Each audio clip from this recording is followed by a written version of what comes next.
हर खबर पर होगी आपकी पकड़। डाउनलोड कीजिए एबीपी लाइव ऐप।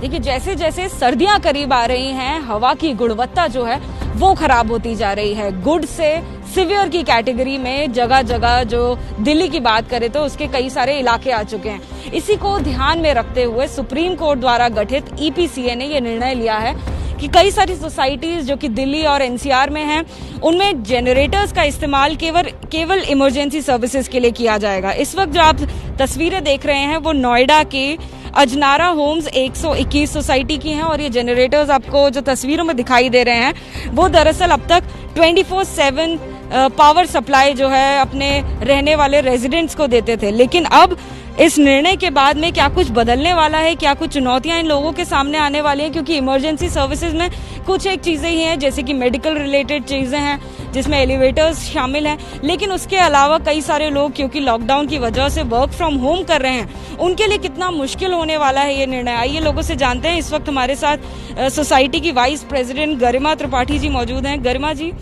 ये जो पूरा निर्णय आया है, जनरेटर्स आपके पास भारी भरकम ढेर सारे यहाँ पर हमें दिखाई दे रहे हैं जिनकी कैपेसिटी करीबन 500 परिवारों को फुलफिल करने की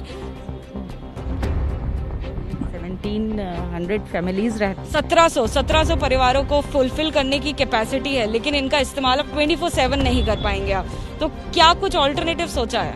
देखिए, जो गाइडलाइंस हैं एनजीटी की या गवर्नमेंट की, हम उसको पूरा फॉलो करने की कोशिश करेंगे। इमरजेंसीज के ही लिए अभी भी ये यूज़ किए जाते हैं, बट इलेक्ट्रिसिटी डिपार्टमेंट की थोड़ी सी ज़्यादा जिम्मेदारी होगी कि वो पावर सप्लाई जो है वो 24 आवर्स थोड़ी अपनी सुनिश्चित करें, जिससे कि कम से कम यूज़ किया जाए। रेजिडेंट्स भी बहुत अवेयर हैं हमारे यहाँ के, बट बहुत सारी चीज़ें हैं जो शायद उतनी आसानी से मैनेज ना हो, कोशिश की जा रही है। क्योंकि मैम बहुत सारे जो लोग हैं वर्क फ्रॉम होम कर रहे हैं, और पावर सप्लाई अगर हम दिल्ली की बात करें तो दिल्ली में पावर सप्लाई बेटर रहता है, लेकिन एनसीआर में अगर नोएडा गाजियाबाद की बात करें तो 3-4 घंटे का जो पावर कट है 24 घंटे में होता ही है। तो उन 3-4 घंटों में किस तरीके से अब आप पावर सप्लाई पूरी सोसाइटी को देंगे, क्योंकि अब तक जब लोग घर खरीदते हैं तो उन्हें ये आश्वासन दिया जाता है कि आपको जो है अलग से कोई और पेमेंट करने की जरूरत नहीं है, लोग अलग से इन्वर्टर नहीं लगाते हैं क्योंकि पूरा सप्लाई सोसाइटी की तरफ से दिया जाता है। देखिए, कोशिश की जाएगी, सभी से अपील की गई है कि भाई आज का जो आया है गवर्नमेंट का रूलिंग उसको शेयर कर दिया गया है, नोटिफिकेशन जारी कर दिया गया है कि आप लोग पर्टिकुलर जब वो पावर कट होता है तो कम से कम यूज़ करें एलिवेटर्स का भी, और कम से कम यूज़ करें जो दूसरे इक्विपमेंट्स चलते हैं, जितना कम यूज़ कर सकें उतना करें।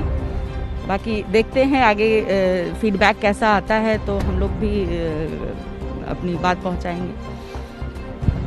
अजनारा सोसाइटी के और लोग भी हमारे साथ में मौजूद हैं, आइए उन लोगों से बात करते हैं। सर, आपका नाम क्या है? मैं विजय कुमार तोमर। आप कौन से फ्लोर पर रहते हैं? मैं रहता नहीं हूँ, मैं यहाँ का मेंटेनेंस इलेक्ट्रिसिटी डिपार्टमेंट को देखता हूँ। तो आपकी जो इलेक्ट्रिसिटी का काम है उसकी तो छुट्टी हो गई? नहीं, ऐसा नहीं है जी, ऐसा कभी होएगा नहीं, क्योंकि बहुत बड़ा सिस्टम है हमारे। काम कम हो गया, लोड कम हो गया? कोई लोड नहीं, हमारे इंजन ज्यादा चलता भी नहीं है वैसे। अब जो है अब ऐसा हो गया है कि केवल इमरजेंसी सर्विसेज के लिए कर सकते हैं आप।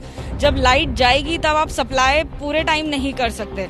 मेडिकल जिनकी कंडीशन है उनको आप सप्लाई करें, तो अब आप कैसे ये जो इसमें सप्लाई है उसको बांटेंगे लोगों के साथ, क्योंकि आपको कई सारी वायरिंग हो सकता है चेंज करनी पड़ेगी। ऐसा है, हम इंजन की सप्लाई घर में तब भी नहीं देते थे, एक साल से ओवर हो गया। हम केवल एलिवेटेड के लिए यूज़ करते थे इसको, क्योंकि हाई राइज बिल्डिंग है, इसमें एलिवेटर चलना आवश्यक है। बहुत सारे बुजुर्ग लोग बड़े उम्र के हैं, उनको दिक्कत है। हाँ, घरों में देते ही नहीं थे क्योंकि बंद है, घरों में नहीं दे रहे हैं हम आजकल, 1 साल के लगभग होने को जा रहा है। तो हम तो एलिवेटर का यूज़ करते हैं, और वो भी हमारे यहाँ सप्लाई जाती भी बहुत माइनर ही है, 3-4 घंटे तो बहुत दूर की बात है। 33 की लाइन है हमारी, इसका ब्रेकडाउन बहुत कम होता है, महीने में 2-4 ही होते हैं। और भी लोगों से यहाँ पर बात करते हैं। सर, आपका नाम क्या है? जी, मेरा नाम धर्मेश पटेल है, मैं भी मेंबर हूँ यहाँ का सोसाइटी का। 24/7 सप्लाई मिलता है सोसाइटी की तरफ से, आप वो लेते हैं क्या जनरेटर का?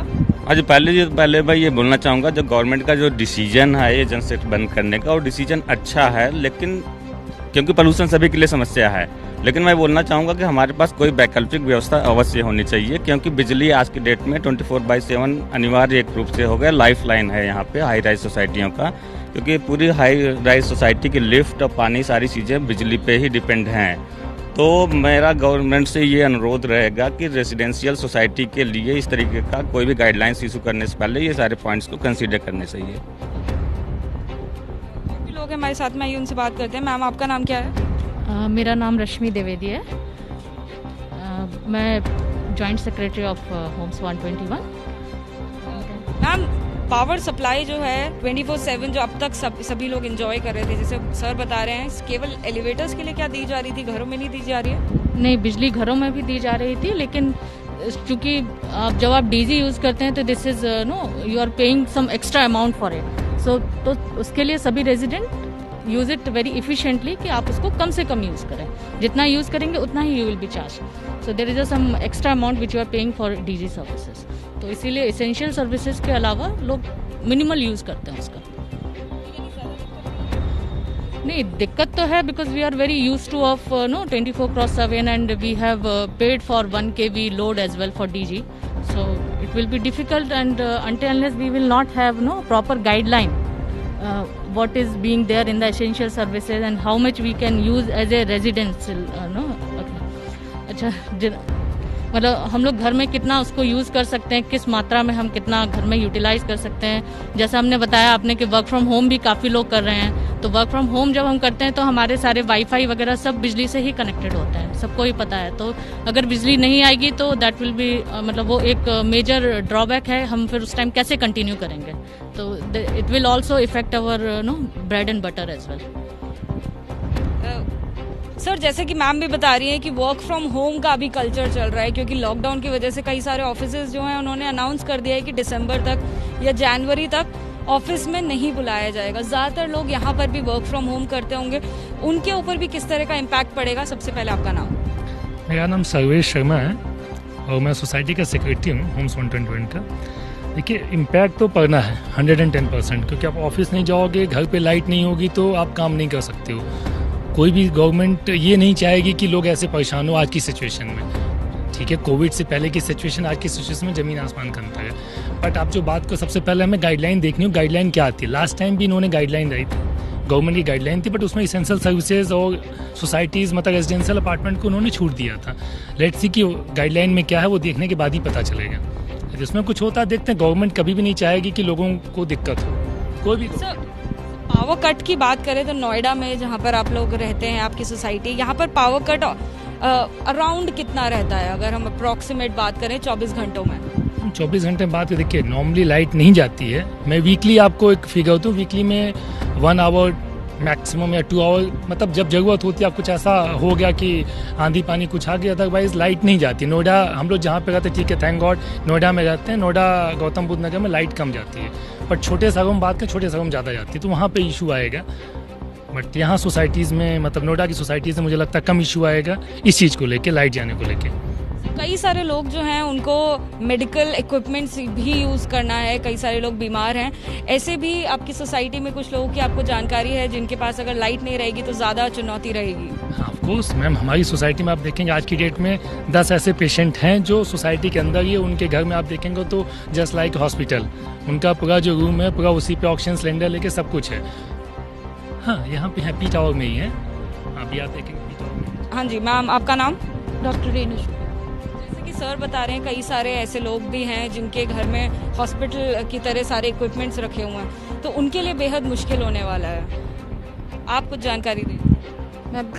नेचुरल है कि अगर हम डीजी सेट्स बंद करते हैं, हाई राइज में रह रहे हैं, तो सबसे ज़्यादा मुश्किल आने वाली है। तो सरकार ये बताइए, अगर हम लेट पे करते हैं इलेक्ट्रिसिटी तो हम पे पेनल्टी लगती है, और अगर हमें 2 घंटे सप्लाई नहीं मिलेगी, कोई बता के नहीं होती, और उस समय कोई कैजुअलिटी हुई, इमरजेंसी हुई, तो कौन रिस्पॉन्सिबल होगा? हम उसको कैसे मैनेज करेंगे?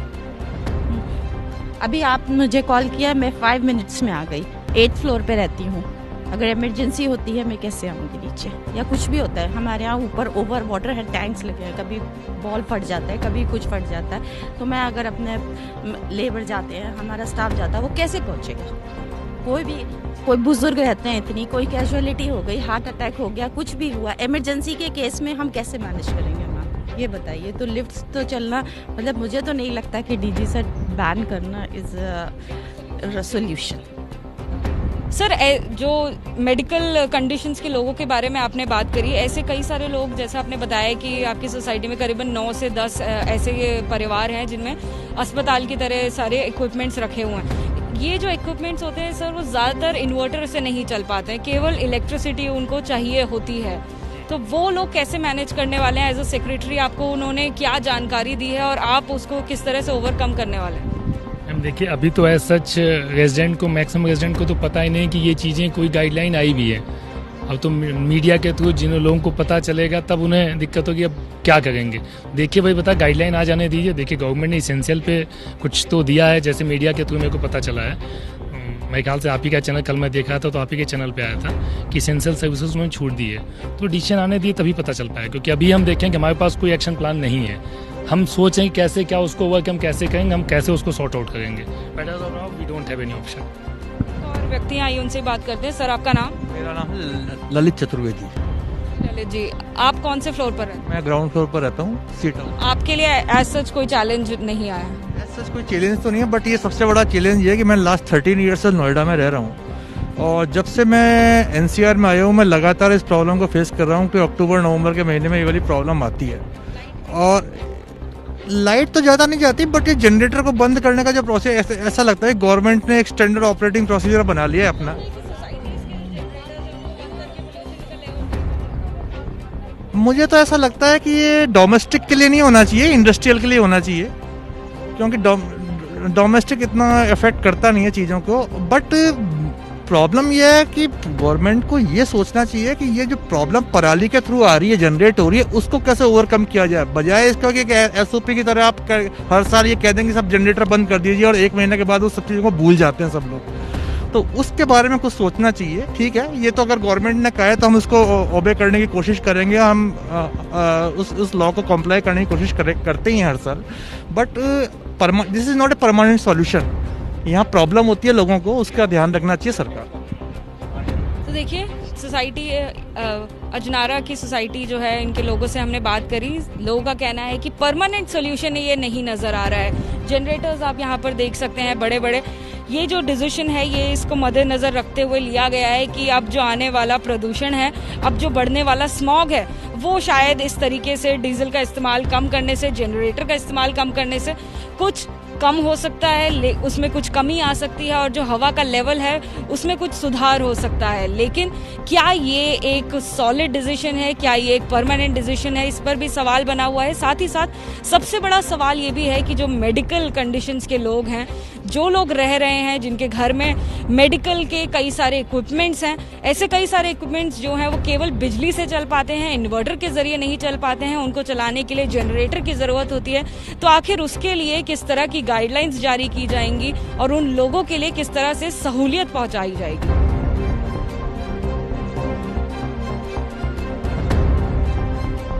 सर, एज अ प्रेसिडेंट आपके सामने क्वेरी आई होगी कि आपकी सोसाइटी में 9 से 10 लोग ऐसे हैं जिनको सीरियस मेडिकल कंडीशन है, उनके घरों में मेडिकल इक्विपमेंट्स जो हैं वो बड़ी मात्रा में मौजूद हैं। ऐसे इक्विपमेंट्स जो होते हैं सर, वो बिजली के जरिए ही चल पाते हैं या फिर उन्हें चलाने के लिए जनरेटर की ज़रूरत होती है। लेकिन जब ऐसे में जनरेटर्स बंद हो जाएंगे, इमरजेंसी सर्विसेज में वो ज़रूर काउंट होते हैं, लेकिन क्या उनका समाधान इससे हो पाएगा? अभी जो जनरेटर सेट ऑफ करने का जो हमारे पास जेनरिक इन्फॉर्मेशन आया है उसमें बहुत क्लियरिटी नहीं आई है अभी अथॉरिटी की तरफ से, but it is going to be challenging and it's not a permanent solution because even apart from the medical emergency services, what I could say, due to COVID situation 90% लोग work from home कर रहे हैं, बच्चे school नहीं जा रहे हैं। तो हमारे लिए आज की डेट में सबसे ज़्यादा ज़रूरी इंटरनेट कनेक्टिविटी है, एंड उसको कनेक्टिविटी के लिए हमें पावर चाहिए, चाहे वो लो वोल्टेज ही, फैन ना चले लेकिन हमें 12 वोल्ट की एक सप्लाई चाहिए जो हमारे ब्रॉडबैंड को ऑन रख सके, एंड वी आर कनेक्टेड। क्योंकि जो है एक नॉर्मल ज़रूरत बन गई है आज, तो यानी कि हर परिवार को ये ज़रूरत है। इमरजेंसी सर्विसेज के अलावा अगर हम बात करें, क्योंकि हर परिवार लॉकडाउन के टाइम पर ऑनलाइन क्लासेस ले रहा है या फिर ऑनलाइन अपना काम वर्क फ्रॉम होम कर रहा है, तो इन लोगों के लिए आप क्या इन लोगों को सजेस्ट कर रहे हैं? क्या इन्वर्टर लगाने के लिए बोल रहे हैं, क्योंकि जनरेटर तो बंद हो जाएगा? इन्वर्टर अभी लगाना मुश्किल होगा, पॉसिबल नहीं होगा एंड वो काफ़ी एक्सपेंसिव होगा। और जो हमारा अभी का इंफ्रास्ट्रक्चर है वो इस तरह से डिज़ाइन नहीं है कि आप इन चीज़ों को सेपरेट कर सकें। इनके जो फीडर लाइन है वो कॉमन है, तो उस पर हमें थोड़ा सा रिवर्क करना पड़ेगा कि हम सिर्फ इमरजेंसी ज़रूरत को, जैसे सिर्फ लिफ्ट को पावर देनी है वो देनी पड़ेगी अगर पावर कट होगा। उसके बाद WTP है, पानी की सप्लाई तो हमें चाहिए ही, अगर पावर नहीं है लेकिन पानी तो चाहिए, और उसको ऑन करने के लिए पानी जो है बेसमेंट में टैंक में होता है, उसके बाद उसको पंप आउट करके ऊपर ले जाना होता है। STP का पानी है, उसके लिए हमें पूरी जो वायरिंग है वो आपको चेंज करनी है। वायरिंग पे काफ़ी काम करना पड़ेगा। सो मेरा ये सजेशन था कि अगर गवर्नमेंट पहली चीज़ इस पे काम करे कि पावर कट ना हो, चाहे अगर लोगों को रिक्वेस्ट करे कि पावर कंजम्पशन जहाँ भी पॉसिबल है वहाँ पे ना यूज़ करें बिना उसके, लाइक अगर AC की अभी ज़रूरत नहीं है क्योंकि वेदर चेंज हो गया है, और फैन से अगर काम चल सकता है, या जो हैवी इक्विपमेंट है जैसे गीज़र वगैरह का इस्तेमाल कम करें, लेकिन पावर सप्लाई कंटिन्यू रखें इस पीरियड में। दूसरा मेरा ये सजेशन होगा कि जो नई सोसाइटियाँ बन रही हैं उनके लिए वो नाम बनाएं कि जो वैकल्पिक ऊर्जा है, जैसे जनरेटर है या जो डीजल से चल रहा है, या मे बी कहीं पॉसिबल है CNG से चलेगा, उनके लिए अलग वायरिंग भी रखें कि इमरजेंसी सर्विसेज के लिए अलग, जैसे इमरजेंसी लाइट हो गया, लिफ्ट हो गया, पानी हो गया, और उसके अलावा जो घरों में सप्लाई करना है उसके लिए ही करें।